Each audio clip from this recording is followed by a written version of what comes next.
Continuing discussion of biomedical therapies for psychological symptoms and disorders. We are now going to talk about two types of treatments, ECT and psychotherapy.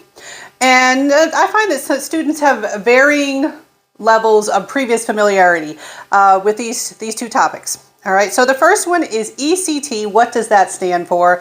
Electroconvulsive therapy, ECT. Used to be called electroshock. You might see some older movies where they use the word electroshock. That's what we're talking about. If you have seen this in older movies, you probably have not seen an accurate depiction of this, because the older movies and some of the newer movies, they try to play this treatment up as scary. All right, modern usage of ECT is not scary like it is in the movies. So let's first talk about what it is. All right, so you are administering electricity to the brain to purposefully induce a seizure. Now you might think that's weird, because people who have seizure disorders, we try to reduce their seizures. You are here purposefully giving somebody a seizure. Why? Well, they found that one of these things discovered kind of by accident. People who had seizures and also had psychological disorders like depression, for example, they would have reduction in their symptoms after having a seizure. And so they said, well, hey, maybe we can use this to reduce symptoms. Now you might be thinking, but isn't it easier just to do therapy or like antidepressants? Yes, it is. This is the sort of thing that we only use in severe cases. For people who have severe depression, for example, severe depression, not feeling it, not functioning, possible danger to themselves, and they have not responded to psychotherapy. They have not responded to antidepressant medication. They are still severely depressed. We're worried about their safety.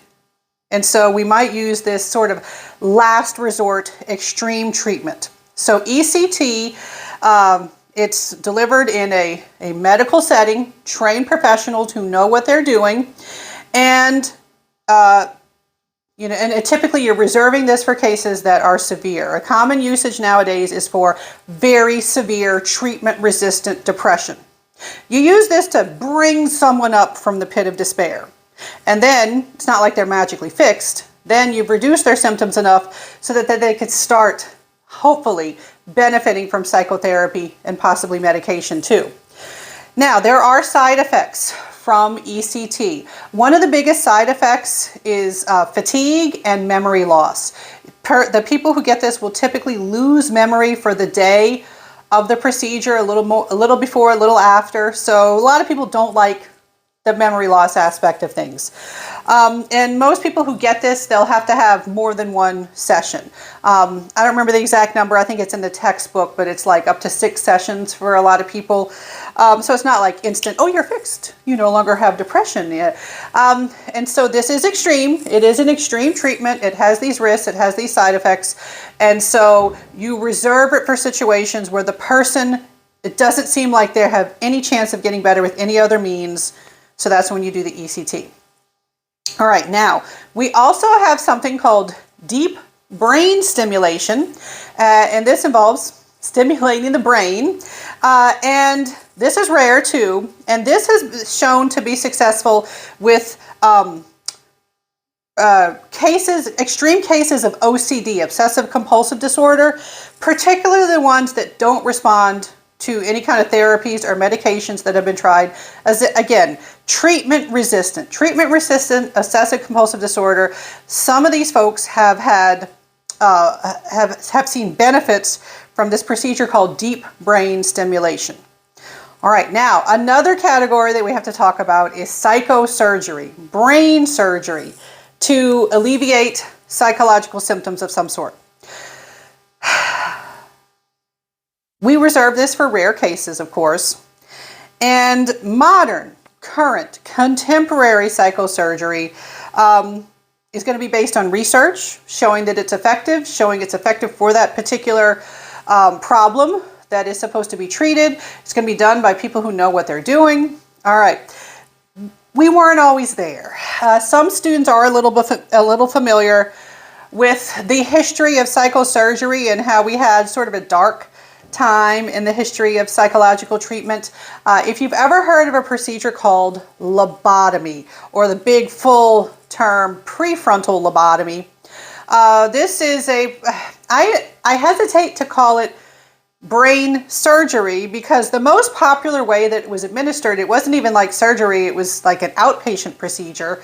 But I mean, it could be done with surgery, but the idea is you affect the prefrontal cortex, frontal part of the brain, that's responsible for all sorts of important stuff. You affect that part of the brain so that it's no longer functioning, and that is supposed to reduce certain symptoms.